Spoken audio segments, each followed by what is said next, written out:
Okay, thank you all for being here, and thank you so much to the organizers for inviting me, and thank you also to Joe for kicking off this in such a terrific fashion and giving a great introduction to what's at stake. So when I was asked to submit the title, I thought that let me submit a paper that I'm working on recently. And as we know, there's always a hazard with that, which is you might not have gotten as far as you hoped by the time you're due to present it. So this is the title of a paper I'm working on right now, but I'm going to start talking about my wider research program and a paper that was recently published before I come to this. So I hope it will not be too much whiplash for you, and I can tie it all up neatly. I will start with making a point that sort of frames my whole wider research agenda, which is that in this field of intergenerational mobility, we have fundamentally tended to neglect the labor market. So I was very glad to see you moving towards that direction in your work, because I think it's what we all need to do. But by and large, whether you're an economist or a sociologist, the model that we've had in mind when we've been thinking about these processes is one where parents sort of transmit different types of individual traits in the forms of skills, education, and so on in the child, and then those traits going on to yield an economic return in the labor market. It's a very individualistic picture.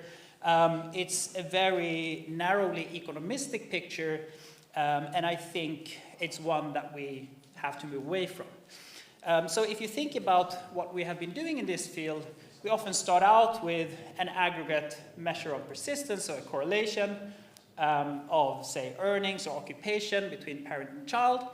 And then we sort of add all these individual level measures, education, cognitive, non-cognitive skills, and so on, and see how much that brings down this correlation. And then eventually what we're left with in residual, we sort of attribute to things that in the labor market. So I should acknowledge that I am funded by the European Research Council. So I've just started my starting grant project, which is titled Markets and Mobility, How Employers Structure Economic Opportunity, which is specifically trying to advance this research agenda of studying the labor market side of intergenerational persistence. All right.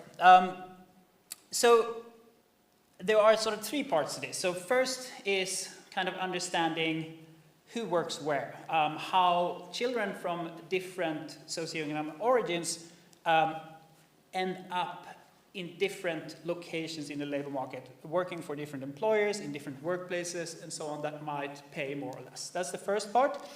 And then there's a second question of, once you're in the workplace, who gets ahead? Who goes up for promotion? Who gets an opportunity. And then finally, the last part, which I'm not going to talk so much about today, but which I aim to get at by the end of this project, is what ultimately employers, policymakers, other stakeholders like labor unions and so on can do about this. So in the first paper to be published out of this project, it's out in a recent issue of the American Journal of Sociology, we study this first question of sorting across firms and workplaces. So when I talk about moving away from focusing on education and human capital and looking more at the labor market, there's a challenge there in that what happens in the labor market is to large extent sort of collective processes that we can only to some extent capture with these variables that are measured at the individual level Jo was using in her work. And to get at these collective processes, we really need to kind of move towards new types of data that allow us to capture how individuals are nested within their social context. What am I talking about here? The data that I will be using is linked employer-employee data. So this is where you have data for an entire population of workers over time, so you can follow workers when they transition from one firm or workplace to the other. So in this case, we have a worker who starts out in one firm, moves to firm 2, then in year 3, they're in a third firm, and then they eventually settle back in firm 2.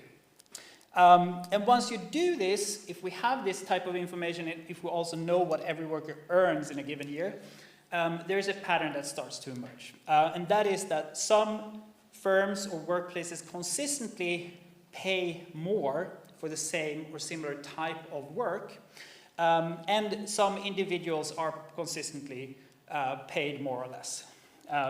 So this individual component is kind of what we typically capture with these individual level variables, right? But there is an additional component on top of that, which is durable, persistent pay differences across different employers for the same or similar type of work. And the beauty of this type of data and decomposition is that you are able to back out those components. So you're actually able to isolate this firm level component of differences in pay net of the composition of individual workers. Actually, do we have time? Oh, there is a clock, great. Okay, so that is the basis, and the data that we're going to be using is Swedish administrative register data for the full working population. And I'm going to be focusing on panel data starting in 1990, so that's when we first have these firm and workplace identifiers. I will focus on labor income, transformed to ranks, because that's the convention in this recent mobility literature, but everything looks very similar if you use log earnings. And the approach that I just described to you is basically a two-way fixed effects decomposition. So it's called AKM decomposition after the economists who came up with it, Avo, Kramars, and Margolis. And it basically amounts to fitting to these data a set of intercepts for workers and firms, and then there's also a vector of observed and potentially time-varying characteristics of the worker, which here is going to be age, education, and their interaction. So all of those things we attribute to the individual component, and then we look at this firm level component as capturing everything that matters about the employer in their pay setting, irrespective of the characteristics of the workers that they employ.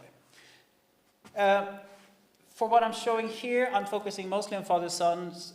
In the paper, we do everything with mothers and daughters and any combination of the four. Results are very similar. You do see some of those age-graded patterns, actually, that Joe was showing. They show up very prominently in our results as well, although they're in the appendix. I'm going to say that the main difference about women is that, if anything, employers matter even more for women than they do for men. And that also has to do with the fact that so many women work in the public sector. But I'm not going to talk a lot about that here. So this is the timeline. We focus on cohorts of children born in the late 1970s and their parents born in the 1940s and 50s.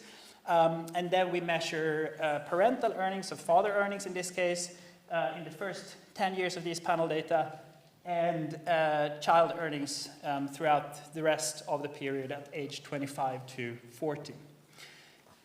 And for what we do, so we do a lot in this paper, but when I talk about these firm-wide differences in pay, I'm going to focus on the child side and kind of bracket the question of the parents' employers, except for some analysis that I will show later. Okay, so what we do then is that we fit this two-way fixed effects decomposition. We back out the component of earnings that is attributable to individual characteristics, and on the one hand, an employer pay setting on the other. And then, just as we can create a rank, earnings rank, within your sex and cohort, we can also do the same for these separate components of earnings. So that's what we do. So we create a ranked variable that captures your individual earnings rank, and a ranked variable that captures the level of pay of the employer that you're working for. And then when we plot these two along the distribution of father earnings here, what we see is that as you go from the bottom to the top of father earnings, the individual pay rank, the pay rank of individuals, it increases roughly linearly. So these are the red dots here. But we also see the same pattern, although slightly weaker, for the level of pay of your employer for the same or similar kind of work. So it seems that where children work adds substantial explanatory power over and above their individual characteristics. And in the paper we do a decomposition, we actually put a precise figure on this, where we show that the figure that is accounted for by sorting across different workplaces, different employers is 28%. And once we take into account different workplaces within the same employer, that figure rises to 40%. So it's a substantial chunk of earnings persistence that is explained by sorting across employers and workplaces. So this seems to suggest that if we can figure out what it is that makes children from different backgrounds sort across employers with high or low pay, that would have pretty substantial policy potential as an avenue of equalizing opportunities in the labor market. But that is subject to one assumption, namely that regardless of whether you come from a high or low earning family background, you get the same boost to your earnings, so to speak, through working for one of these high-paying employers. Okay? But that is an assumption that we can test in various ways, and I'm just going to show you a very sort of simple descriptive way of doing this, where here on the left-hand side, you see, as before, the father's earnings rank on the horizontal axis, and on the vertical axis now is within each ventile of father earnings. So we sliced father earnings into 20 equal-sized bins, and within each of those bins we show the average earnings, so this is now total earnings, for children who work for the bottom quarter paying firms, the next quarter and the next quarter, and so on up till the top quarter of the most high-paying firms. So the first thing to note here is that across this distribution of father earnings, working for a high or low-paying firm actually makes a huge difference for your earnings, so about 20 percentile points. Now, this isn't necessarily causal because the workers who work for these high or low-paying employers, they might have different individual characteristics as well, and we're going to get to that. But the second point I want to highlight is that these lines are largely parallel, right? So that suggests that no matter if you come from the very bottom of the father earnings distribution or the very top, depending on whether you work for a high or low paying employers, the boost or the penalty that you observe in your earnings is substantially the same. So it seems to give some confirmation for this assumption that equalizing excess could actually help children from lower earning backgrounds. And here on the right-hand side, we show precisely what it is that we need to equalize if we want to achieve that, and that is the extent to which these different employers recruit from high or low earning backgrounds. So you can see a pretty consistent picture throughout the distribution of firm pay premiums here, where the top quartile firms, they draw their workers predominantly from the higher earning fathers ranks, and vice versa for the low-paying employers. But this is visible throughout the distribution, right? Okay, so then one question that very often comes up that you might be thinking about right now is, well, does this really sort of capture something new?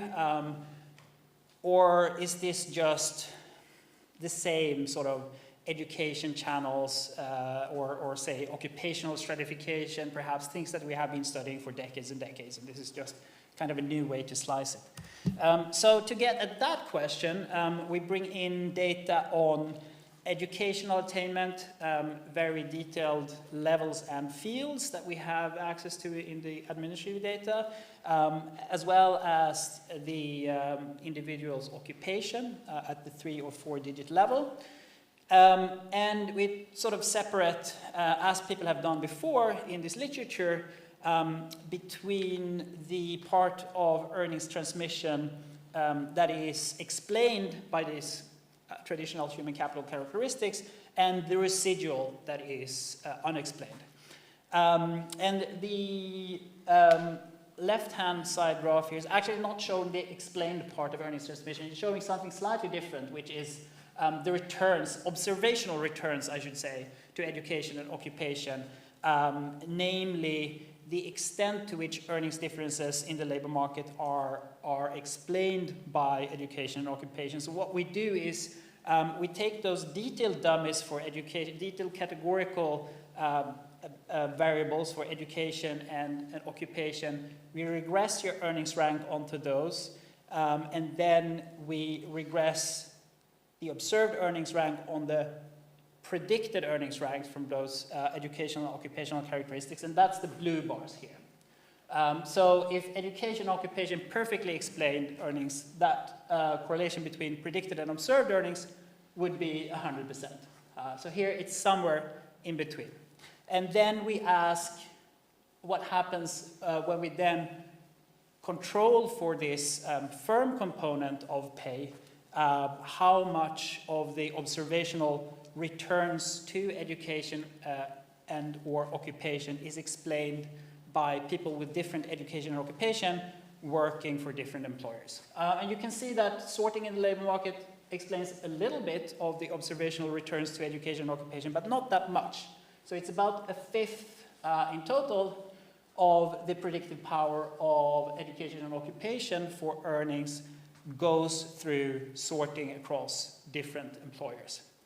Now, the right-hand side graph here shows you the residual correlation between father and son earnings that remains once we partition out the mediating effect of education or occupation.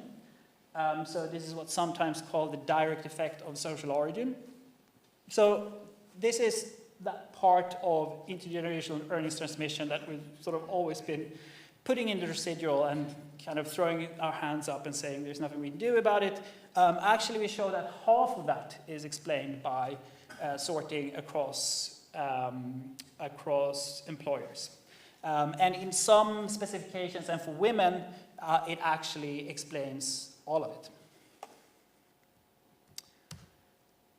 Okay, so next question then is, what is it that makes individuals sort across high and low paying employers in a way that is systematically related to their social origin? And one explanation that is perhaps the first to come to mind is the role of social capital, of contacts in the labor market.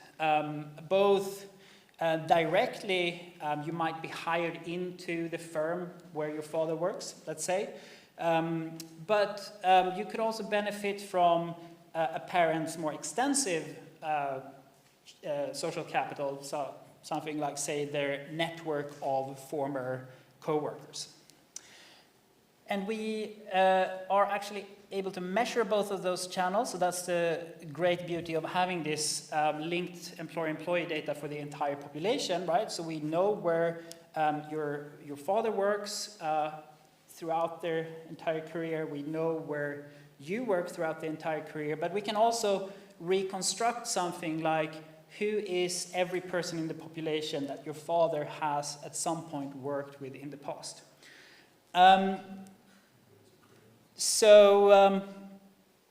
We label these mechanisms of being hired directly into your father's workplace, we call direct referral, and being hired into a workplace of a father's former colleague, we call indirect referral. And here, this graph just shows you how common this is throughout the father's earnings distribution. And you can see that both direct and indirect referral is more common if you come from the upper half of the family earnings distribution as a child, right? But then to say something about whether this is credibly causal, we need a kind of control group, a placebo, if you will. And we construct that by looking at people who worked in the same firm as your father at some point, but not at the same time, or they worked in the same firm and workplace at the same time, and you later worked with them, but that person entered your workplace after you, so they couldn't have helped you get that job. So those are our placebo hires, and you can see that those are entirely evenly distributed. And then to look at what impact this has on your earnings, and especially the persistence of earnings, we split the sample. So we take the rank correlation between your father earnings and your firm component of earnings. So the part of the intergenerational transmission that is explained by this sorting mechanism.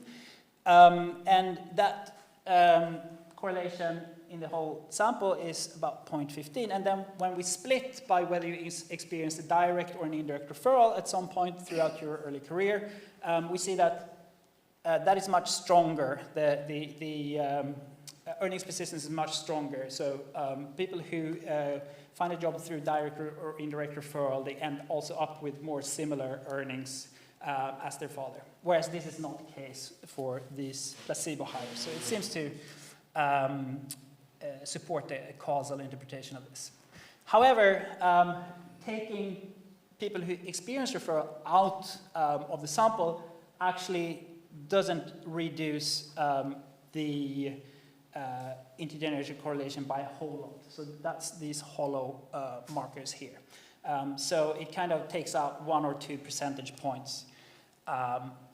So while it is a contributing factor, it's not the main mechanism, let's say. What is the main mechanism? Well, there are a number of different things we can measure, starting with, again, going back to these kind of traditional human capital characteristics, which turns out to do explain a whole lot. So they actually, again, the coefficient here is the regression of your firm pay rank on your father earnings, and that's 0.15, as I said. About 2/3 of that is explained by education, occupation, and the individual component from this two-way fixed effects decomposition, sort of as a very comprehensive control for let's say, human capital. The remaining part, about half of that, is explained by these social networks. And then there is a part that is explained by things like working in the same local labor market, working in the same industry, or working in the same firm in the longer term, right? So these referrals that we look at, they are sort of in the early career, but they are fleeting or transient. How much time do I have? I have some time, like 10 minutes left. Perfect. Okay. So I'm going to move on rapidly to the more work in progress part here. So this paper that I've just presented, it's out, it's published, and it addresses this first question of the 3 questions that I had in my project about how children from different backgrounds sort across employers with higher or lower pay. So what I'm working on right now is, among other things, to extend that and looking at what happens then within the workplace. Can we see social background play a role in who gets a promotion, who gets on with their career within the same workplace, and how does that depend on the background of your peers, of your manager, of the people around you in the workplace. So to get at this question, the first step is kind of to get a precise sense of how much inequality by social background is actually between or within firms and workplaces. And that is the question we've addressed here, but there is room to do more, right? So we focus on firms, for example, here in this first paper, and not so much on workplaces. There's also a sense that this two-way fixed effects decomposition, which is great for a lot of things, it can actually also end up removing too much of the influence of social origin. So if we think about whether there is discrimination, for example, by employers on the basis of social class, that's something that if it happens on average across all employers will end up in the individual component. So the individual component will end up containing a lot that we don't traditionally think of as human capital. This, as I said, this is work in progress, so bear with me. But we take a slightly different approach here, where now instead of a two-way fixed effects decomposition, we control for this very extensive set of human capital indicators that we have. So detailed categories for education level and field and their combinations. We also use data on occupations and then on establishment. So this would be workplace as opposed to the wider firm. And then we look at the interaction term between occupation and establishment. So that's what we might think of as a job. So a certain job title within a given establishment.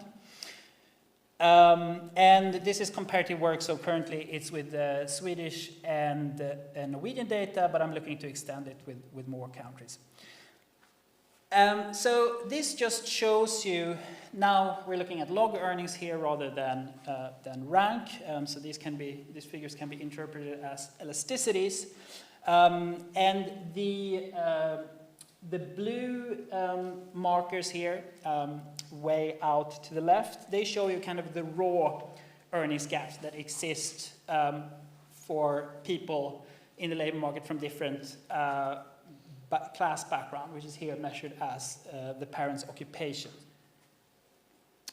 So you can see that, and this is first not controlling for anything, right? So can you see that this is fairly substantial? It's on the order of 20 or 30% even.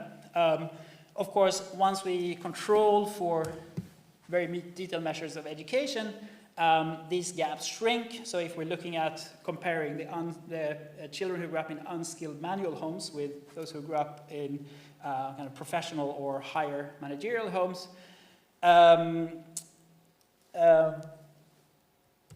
that gap shrinks from about 27% in Sweden or 18% in Norway to 9% in Sweden and 5% in Norway. And once we then further bring in establishments into the picture, so the place where you work, that explains about half of the gap. And then looking at occupation or jobs, defined as the combination between occupation and establishment, we're down to almost nothing.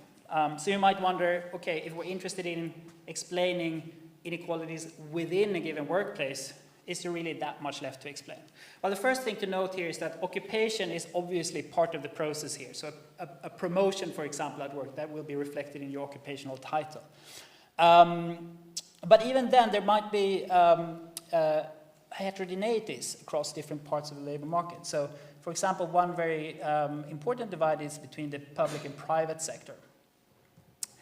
And this is what it looks like in the public sector. You can see these gaps are much smaller, both the unexplained and the explained ones. They're much larger in the private sector. And once we look at particular industries like finance, the gaps are actually quite substantial, even when we bring in all these human capital characteristics, when we bring in occupations, and even looking at people within the same job, there is a remaining class origin gap of about 5 or sometimes even 10%. Okay, so yeah, great. So now I finally come to the last question of how might these gaps sort of depend on the social setting of the workplace between not just your own class origin, but also the class origin of your coworkers, of your manager. And if we think about what we should hypothesize here, I think one idea that is very prominent in this, certainly in the sociological literature, is this idea of cultural capital, of some sense of elite cultural fit, where in certain elite segments of the labor market, it matters very much how you dress, how you speak, perhaps what hobbies, what spare time interests you have, if you do any kind of sport, what sport is it, and so on. So that's, of course, nothing that we observe directly in this data, but if it is, and it's very hard to do, I would say, but if this is a mechanism, we would expect it to show up in the interaction between your own background and the background of, say, coworkers or managers. So that's one sense that you might benefit from having high-class managers if you're from a higher-class background, or high-class co-workers. But it's very hard to distinguish this explanation from kind of a more benign mechanism, which is like maybe people who come from similar backgrounds and share a similar culture, maybe they are actually more productive. Maybe they are maybe that cultivates loyalty to the firm, it cultivates effort, and so on.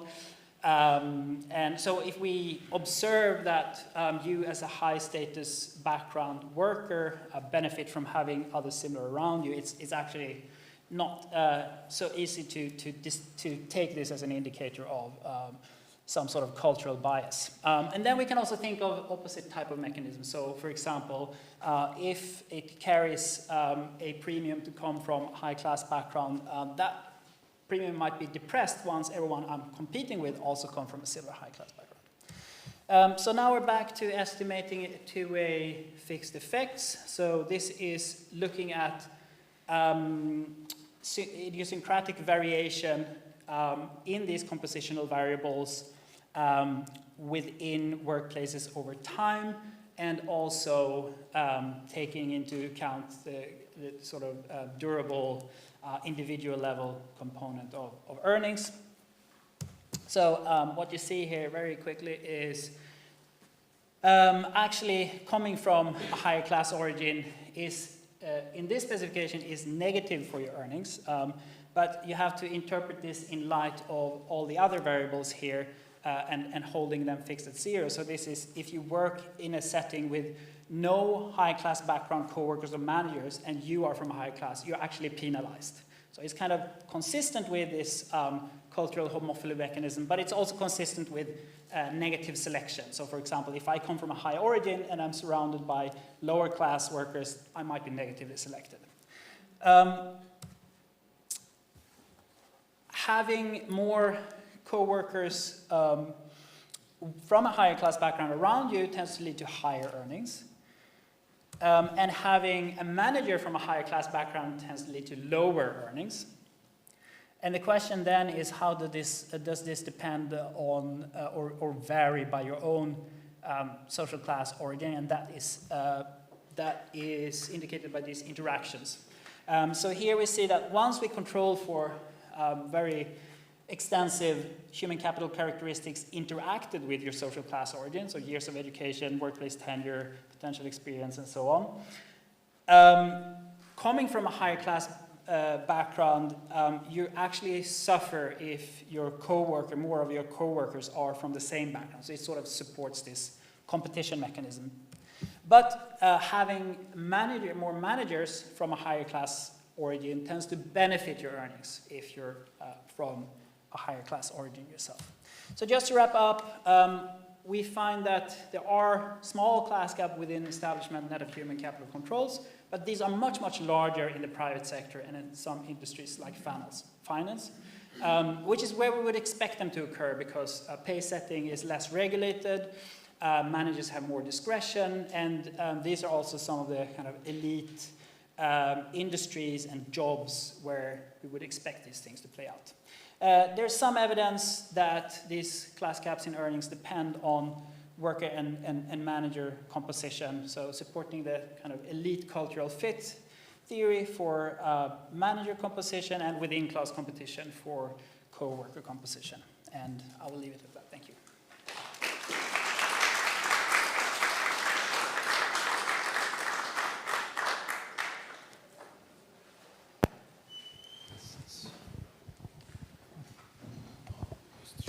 So I was just interested to hear a little bit more about, so you look at non-linearities to some degree, right? Across the earnings distribution, and I don't think you find that much of an elite. So how can you measure workplaces at the top? Is it like, you're thinking law firms or how can you do that in your data? Is there a difference in difficulties of measuring these workplaces and at the top and at the rest of distribution? I mean, the workplace indicator, I would think, is pretty consistent. I think the main issue there is between the public and the private sector. So both employer and establishment tends to be more granular for private sector workers, right, rather than public employers, which are often very large. And when it comes to distinguishing these elite labor markets, I think there are two ways of doing it, and I would say it probably lies in the intersection between industry, which is something we do observe. So all of these employers are nested within an industry, and we have quite detailed industry codes as well. Now I only use the one-digit ones, but there is more detail in there. So the combination between that on the one hand and also location, right? Perhaps even more so in a country like the UK, say, than in a country like Sweden, where in the UK the divide between London and the rest of the country is just huge, and it makes a massive difference if you're a lawyer for a top firm in London than like a public defender somewhere in some remote location. So yeah, that's probably where to look for it. So this being like very early work in progress, I kind of just showed you that these gaps are largest in the private sector and in finance industry. And then these results are actually for the entire economy, right? But I would think that industry and location does a pretty good job. I would be curious if you agree.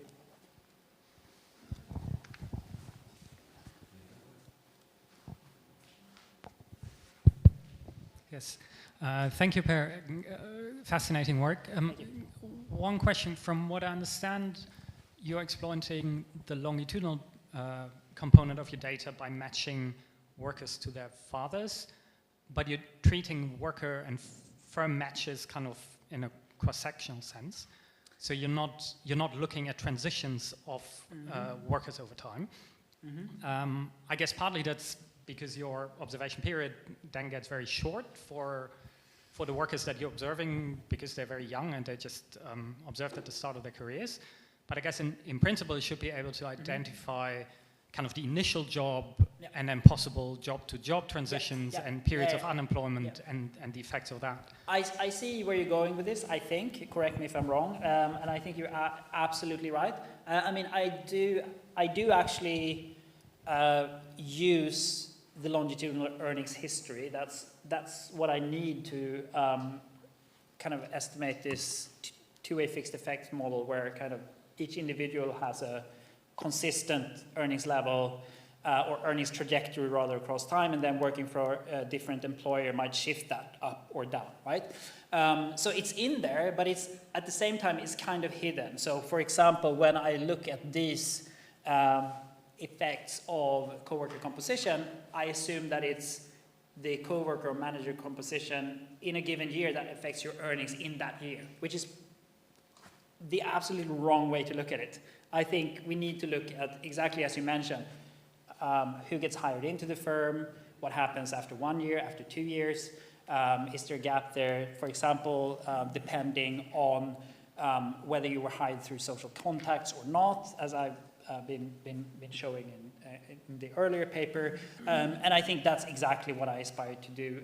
It is very doable with this data.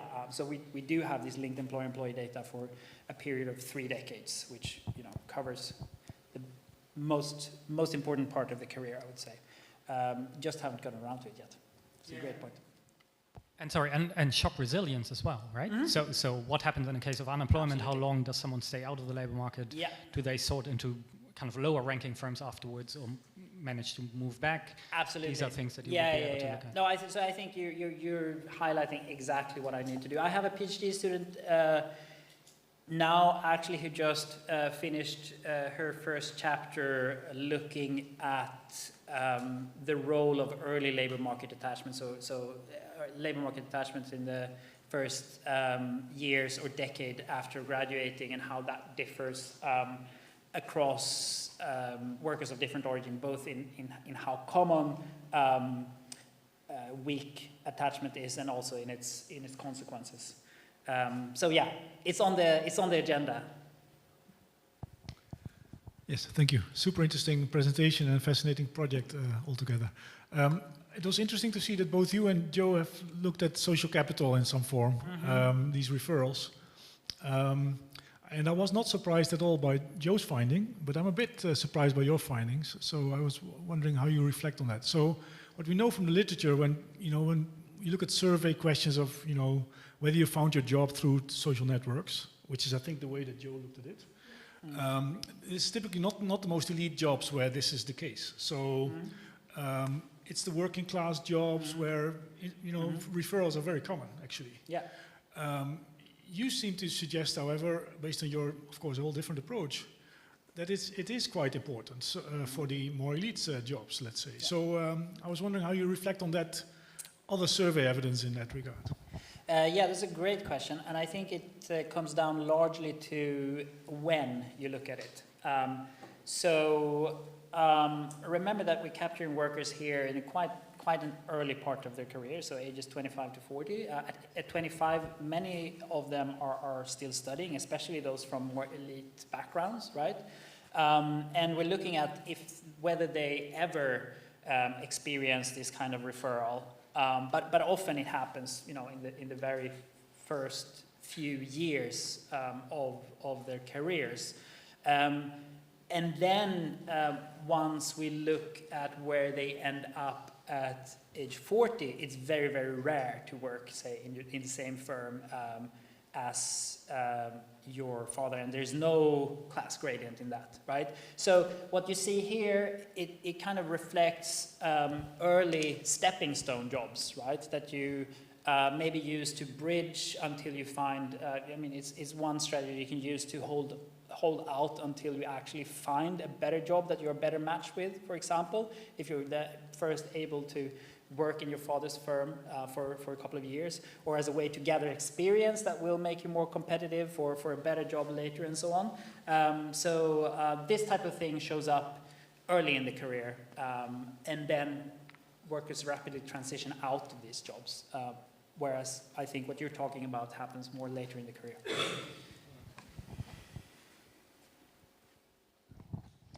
Thanks, Per. This is a very exciting line of work.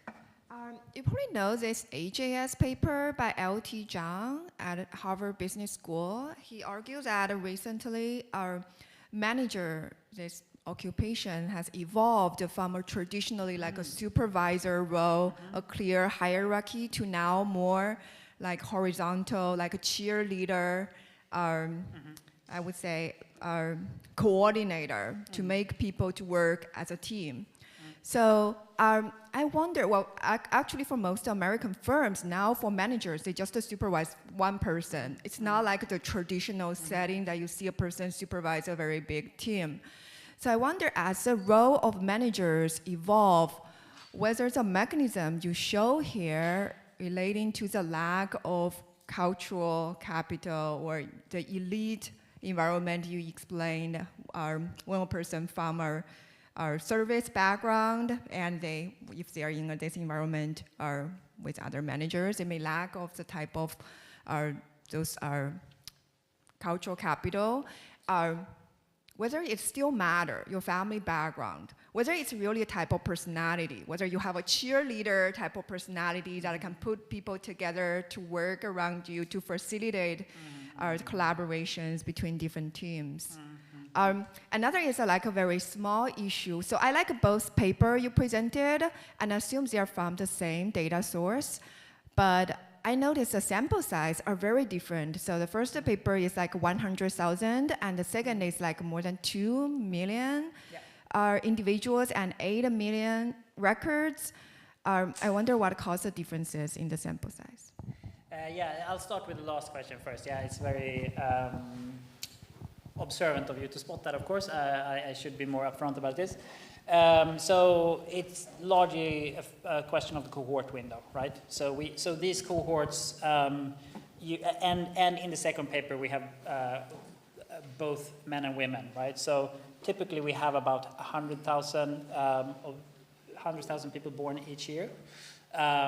So if we then, as I did in the first paper, focus only on men, we exclude half of the population, and yeah, so that explains why you get down to 100 or a couple of 100,000 observations there.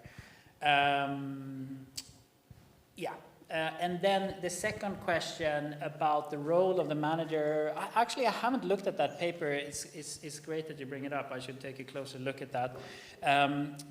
And of course, admin data is great for a lot of things. One of the things that we don't observe very well is, you mentioned personality. We don't really have good measures of that, except from the conscription, actually, which is only available for men. But there you have things like leadership ability and stuff like that they care about when you're about to join the military.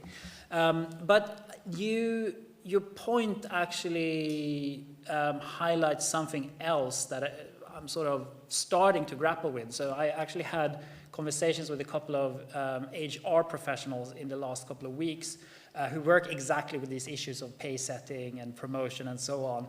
And in most firms, and in large firms particularly, these are very, very regulated processes. And again, your manager, that might also be why your manager gets more of a cheerleader role.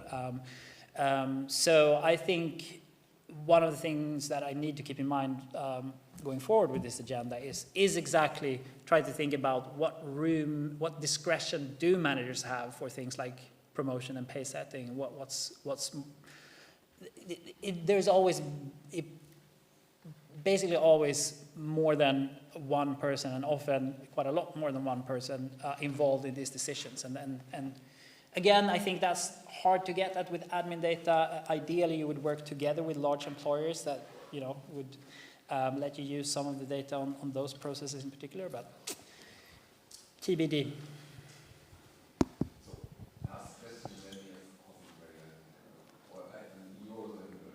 Joe? Well, I'll just pick up. Thanks for the presentation.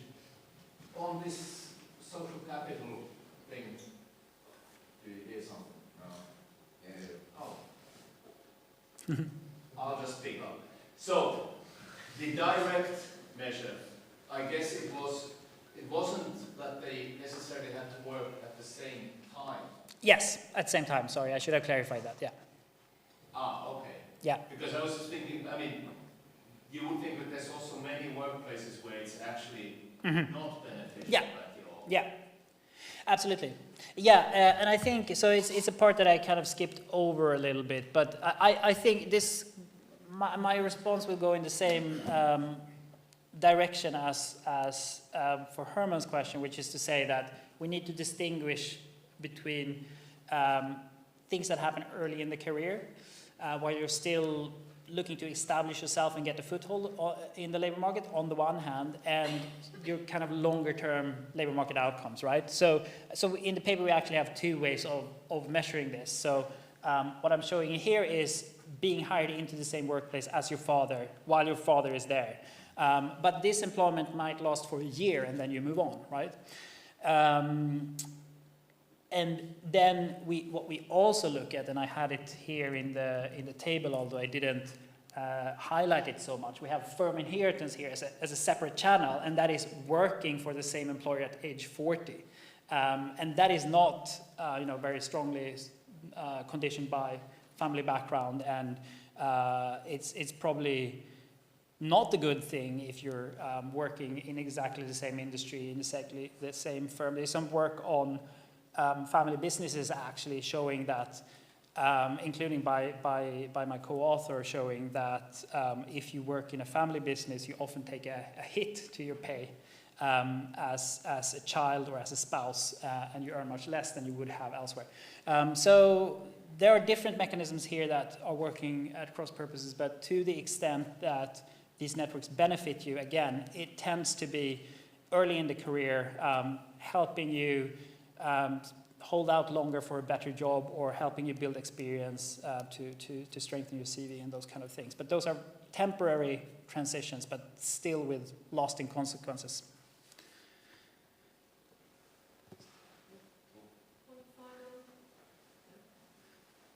Final question. I think we're here. Is it not on? No, maybe I just avoid it. I don't know. Who knows? My question was, you mentioned very briefly this issue of gender, which sounded really interesting. Yeah. And when you think about firms, you begin to wonder about kind of, wage setting and monopsony and those kind of issues. And you mentioned the public sector, which sounded like one interesting group. Yeah. I wondered whether it was that women had less opportunity to shop around for jobs. Maybe some of that was being picked up in the I don't know if you could get at that, but it just seemed really an interesting aspect. Great question. I haven't looked at that, the monopsony question. I'm actually starting a separate project on that, but it's still only on the planning stage. I think I just take that as a point for further study. I mean, I have a lot of other things I can tell you about gender differences if you have any questions, but yeah, the monopsony mechanism is a very interesting one, and I'm aiming to study that in a next paper. And what I'm hearing is that perhaps that question should be a bit more about gender than this one, potentially. Yeah. Thank you. Good. So